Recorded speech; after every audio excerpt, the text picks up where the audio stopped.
Dr.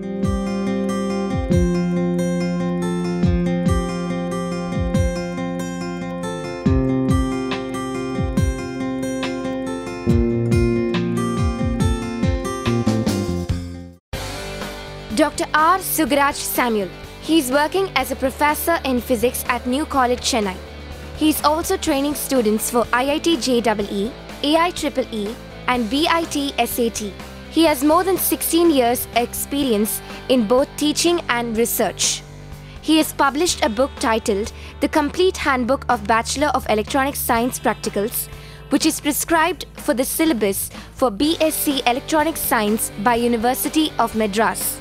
He has presented papers in several national and international conferences and has also conducted many training programs and workshops to motivate energetic students.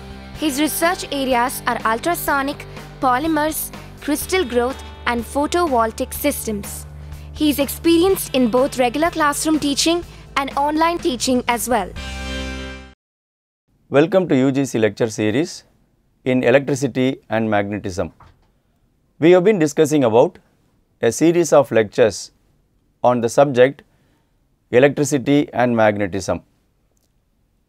This part of the series we are concentrating on the concepts related to electrostatics. This lecture is entirely devoted to the behavior of dielectrics in capacitor and also the three vectors associated with a dielectric that is placed in the capacitor. We will see the session outline for today's lecture before we start this lecture. In this lecture, we are going to learn about the Gauss law in dielectrics and also the expression for induced charge in dielectrics placed in capacitors. Following which we are going to learn about the three electric vectors, namely displacement vector, electric field vector and polarization vector. And also we are going to establish a relation among the three electric vectors, following which we are going to learn what is electric susceptibility. We will start with the good old concept which we are familiar with, that is the Gauss law. When we learnt about the Gauss law, we have learnt the Gauss law in the mathematical form, and especially we used Gauss law for finding the electric field of electrified surfaces or objects. And we have not taken the Gauss law forward for any other medium. Invariably, we have used the medium as free space surrounding a charge or charged surface. Suppose if we want to apply the Gauss law for a region where we have a dielectric material, we need to make some modification, and that too if there is an induced charge possible in the dielectric material, then we have to all the more be careful in modifying the Gauss law. So, first we will attempt how to modify the Gauss law so that we could apply Gauss law for dielectric surfaces also, for which it is better for us to start with the dielectric free space for Gauss law. Gauss law in free space let us take up for our discussion. Gauss law for free charges. Let us have a look at the clipping and try to understand how we applied the Gauss law for finding the electric field existing between the capacitor plates. This is the expression for Gauss law for the dielectric free space. This is the expression for Gauss law for free space. We have this diagram here. This region in between the two plates where we say the electric field is existing does not have anything, it is free space only. So, we have the electric field E naught existing between the two plates, for which how do we apply the Gauss law? We have to consider a Gaussian surface which is a closed surface which encloses a particular charge alone. Here we have taken only the positive charge. This positive charge produces electric field and that is ending in the negative charge. So, the calculation goes like this. If we expand the Gauss law for this case, we need to open the bracket and the integral has to be solved. We have the electric field and the surface area here in the same direction, all that we have done here. And if you want to find out what is the electric field between the two surfaces, two plates, we have got this as the expression, right. This we have done in one of the earlier lectures also. E naught is the electric field, it is Q divided by epsilon naught A, that is the electric field existing between the plates. Now, if this region is going to be filled with a dielectric material which has a dielectric constant K, what is the other term we have for dielectric constant? It is relative permittivity. So, in this lecture we will call that quantity as dielectric constant K, but in our mind we will have a correlation that dielectric constant K implies the relative permittivity also, right. But here we will treat it as K. If it is filled with some dielectric material, what will happen? How do we apply or how do we modify the Gauss law? Let us see that by looking at this diagram. See, here we have filled this region between the two capacitor plates with the dielectric material. This is the dielectric material. We have the free charge here which is represented as plus Q, and the Q dash is also marked. What is this minus Q dash? So, this is the induced charge that is existing in the dielectric material on the positive side of the plate, right. The same way here also we have the positive charges, induced charges, and these are the free charges. So, these are the two terms we are going to use. The charge that is already existing on the capacitor plate as the free charge because it is already available, and here the word free does not mean that they are free to move all that. Why we call that as free charge? It is available. It is available on the plate already. We have electrified the capacitor plate, right. Through some source it has already got the charge Q, free charge.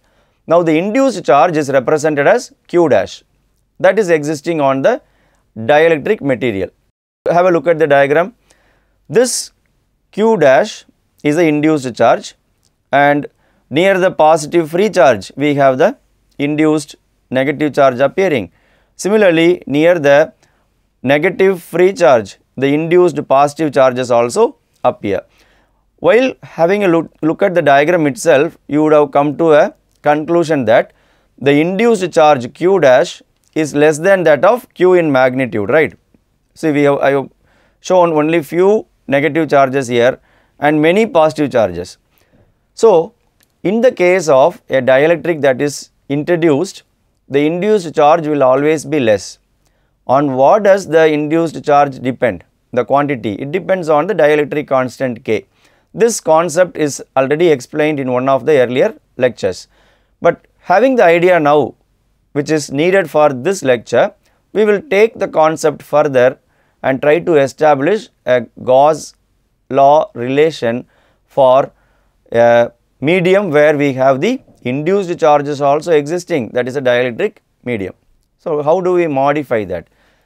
This is the Gaussian surface which encloses the free charge as well as the induced charge. The induced charge is negative as far as our case is concerned, and the free charge is positive for our case. Now, when we want to establish the relation, Gauss relation, we have the Gauss law written as usual, epsilon naught closed integral E dot ds, which is equal to Q. This is the free charge, and Q dash is a induced charge which is opposite in sign as far as our case is concerned. So, we have considered that charge also. This is a net charge, right.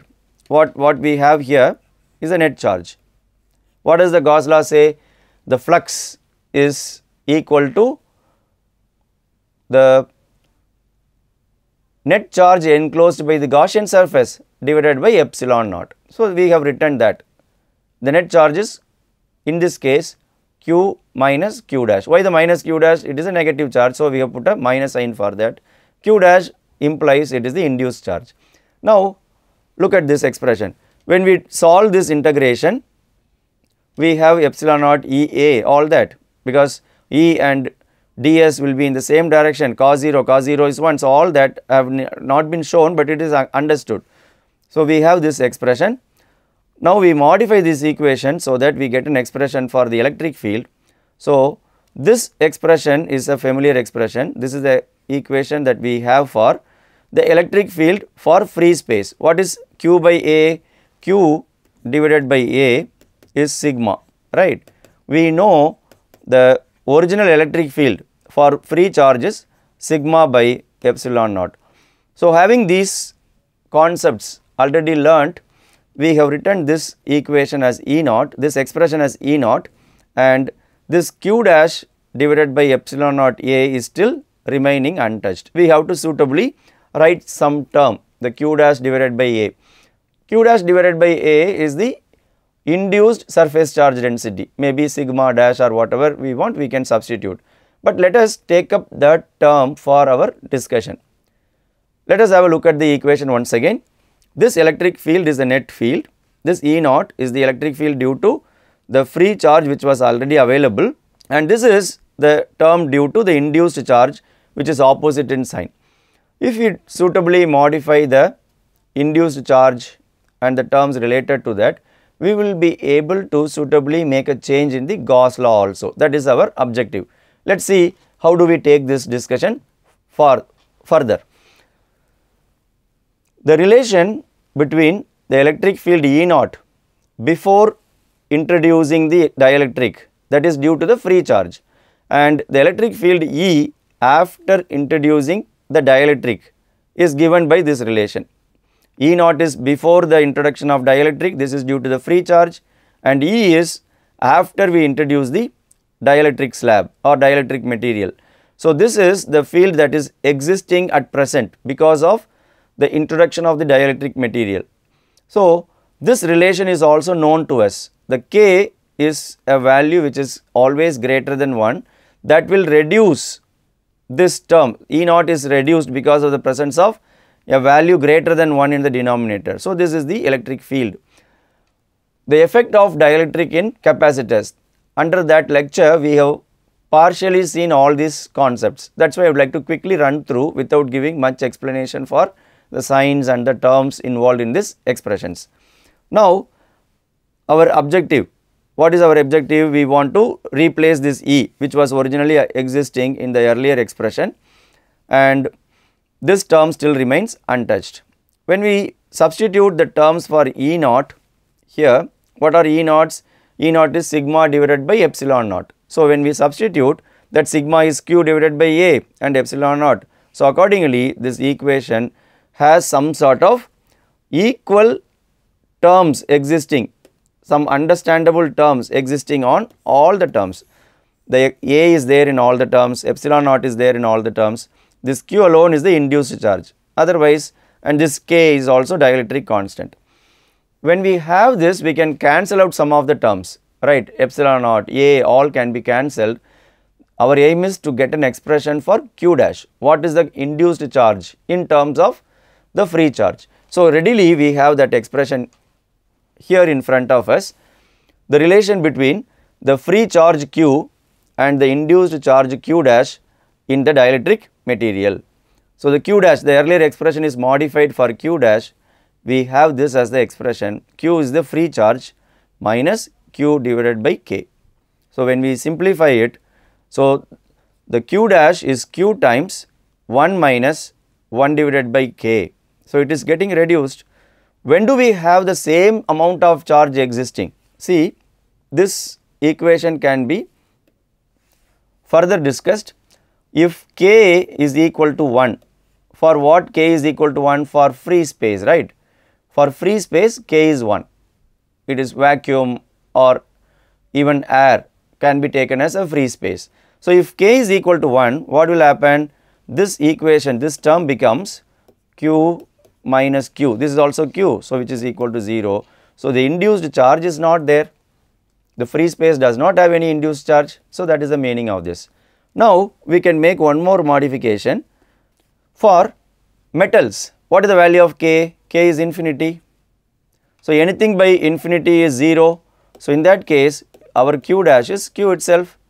So, the same amount of induced charge is going to appear on the surface of metals. So, these are some of the quick expressions that we can check whether our equation is correct or not. So, it is valid, it is extreme conditions are fulfilled. So, this equation is a valid equation, it is true. So, this term further gives us one meaning. What is the difference between the free charge and the induced charge? So, that is given by Q divided by K. Okay. This much it is reduced. The Q is the free charge, Q dash is the induced charge. So, it is getting reduced. The reduction in charge, not the actual reduction, the difference between the free charge and the induced charge is Q divided by K, that is the equation. So, we have got now an idea how much of induced charge is likely to get induced or appear on the surface of a dielectric. So, that expression is also available at hand. We can take some suitable modifications needed for the Gauss law finally. The final form of Gauss law in dielectrics could be written like this. This is the original formula that we have started with. Difference in the charge, that is on the right hand side, that can be replaced by the term Q divided by K. The K now can be associated with the E itself. It could be written like that. So, now the meaning of Q is the free charge. So, this is a modified equation suitable for handling the case of electric field where the dielectric is also present. So, this is the one of the modified forms of Gauss law. Further modifications also we will be making to Gauss law as we proceed with our discussions. Now, we can introduce three different vectors that we could consider as far as the dielectric that is introduced between the capacitor plates. Three different vectors are existing. One by one we will see. And how do we arrive that there are three possible vectors in a dielectric present case of parallel plate capacitor? We will have a look at the expressions. The relation relating the free charge Q and the induced charge Q dash could be given like this. This Q dash was only written for one form. Now, it is written for Q, right. The relation could be further modified as follows. We now divide the expression with A here, and here we multiply and divide with epsilon naught because we want the original form again, and we write it like this. The term in the bracket is the electric field in the dielectrics because it is E naught by K. What is this term? This term is only E naught, okay. This is E naught. So, the whole term is E naught by K. What is E naught by K? E naught by K is the electric field that is existing in the dielectric material. So, we can suitably modify that equation. Also, the term Q dash divided by A is the induced charge density, right. It could be written as the induced charge divided by the area. So, this is the induced charge per unit area. It could also be given as the induced surface charge density. Now, we can suitably do one more modification to it. If we divide and multiply and divide with the term D. What is D here? D is the distance between the two plates. D is the thickness of the dielectric. So, Q dash multiplied with that distance will give us the dipole moment. So, that is written as the induced dipole moment divided by the volume, area and the distance between them. If they are multiplied, it will give us the volume. So, the above expression is called polarization P. What is the definition for polarization? Polarization is defined as the induced dipole moment per unit volume. So, now we have a term for this Q dash by A as the P itself.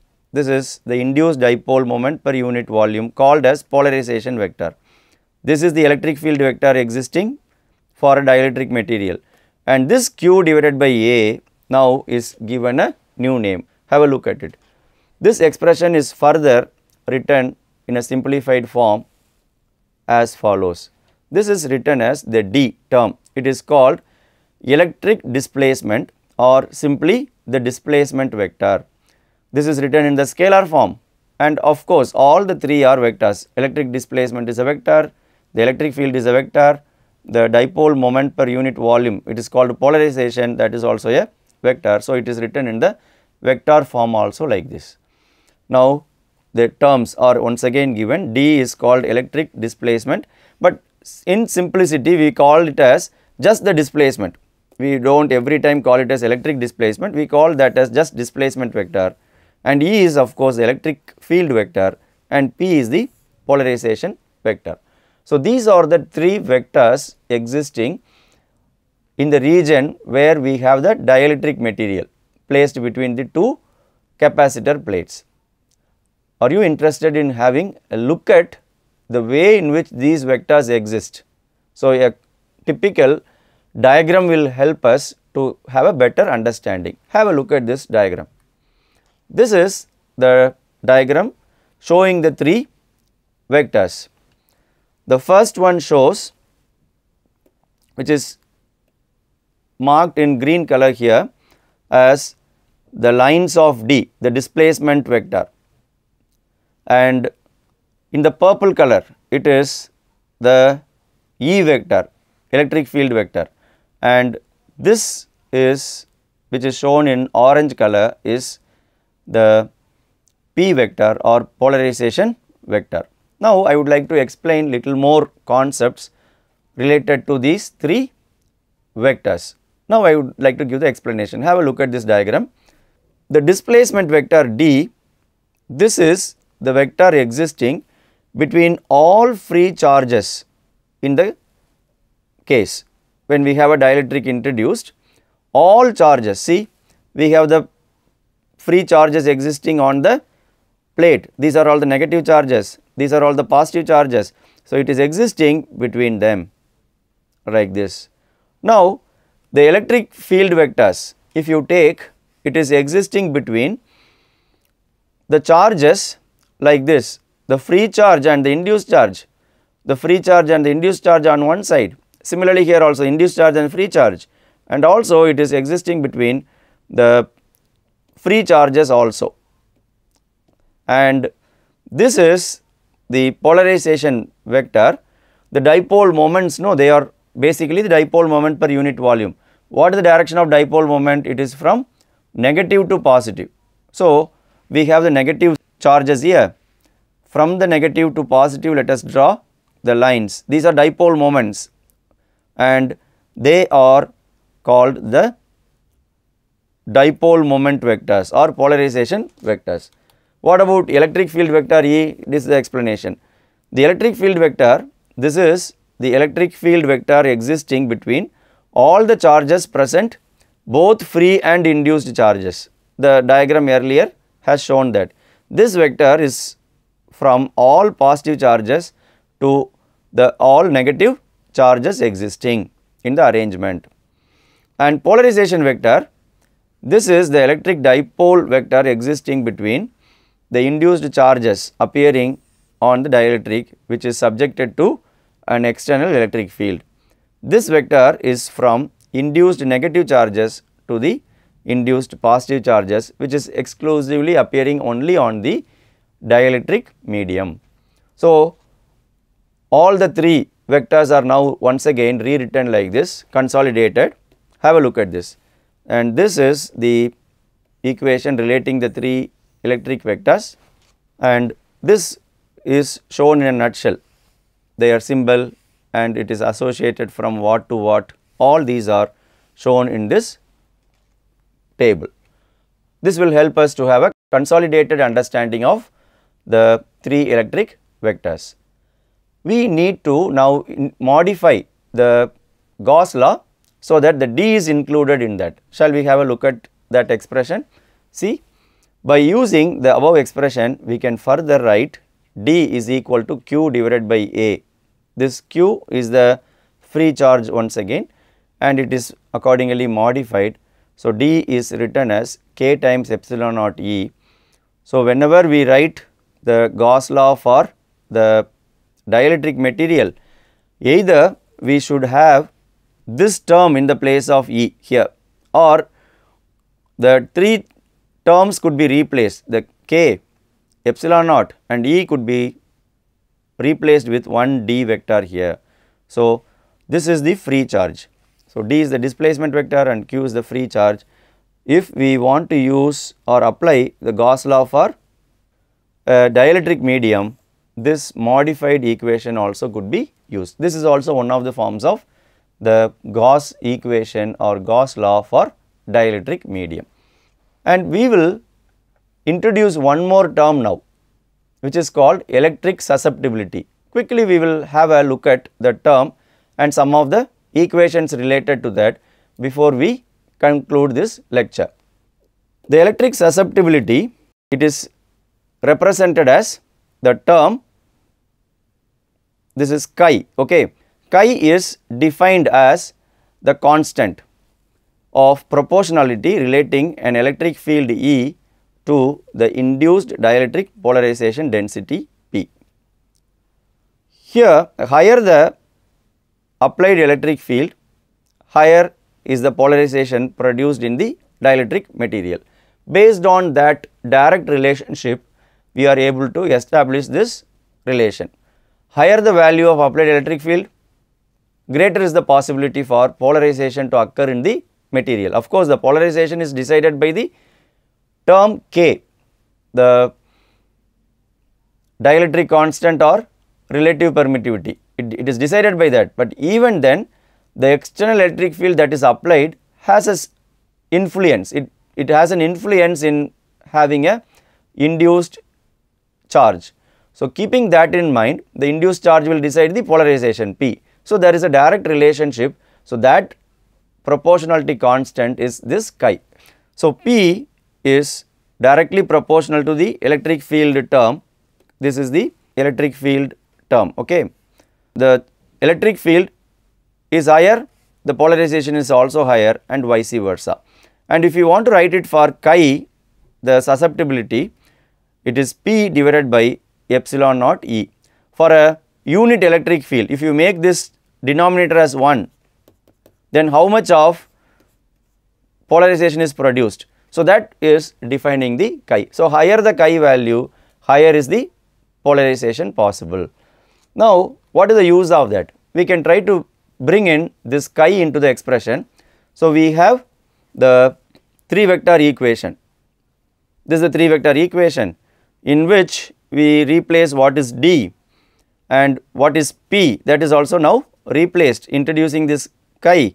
So, the dielectric constant K is equal to 1 plus chi. So, this is a very important relation. Any one relation could be kept in mind. I prefer this one.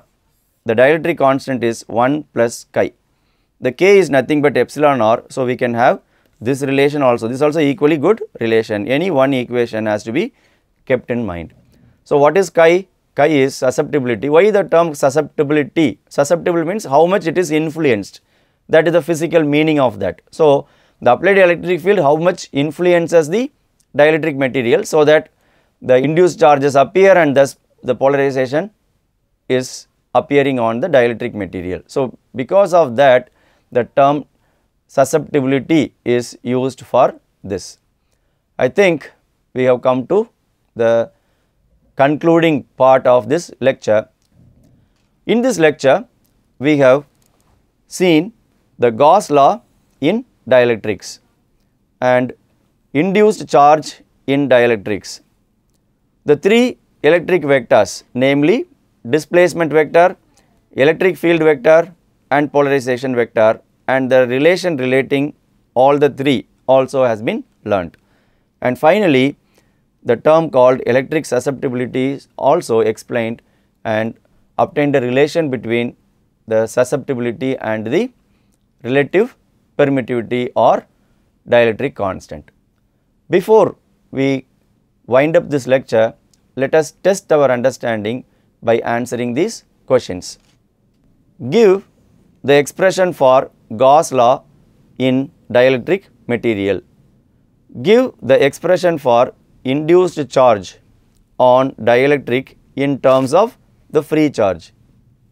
Explain the three electric vectors and give the relation among them. Define the electric susceptibility and give the relation between the dielectric constant and electric susceptibility. So, with this I would like to wind up this lecture and see you in other lectures with the concepts related to the electrostatics. Thank you for watching this program.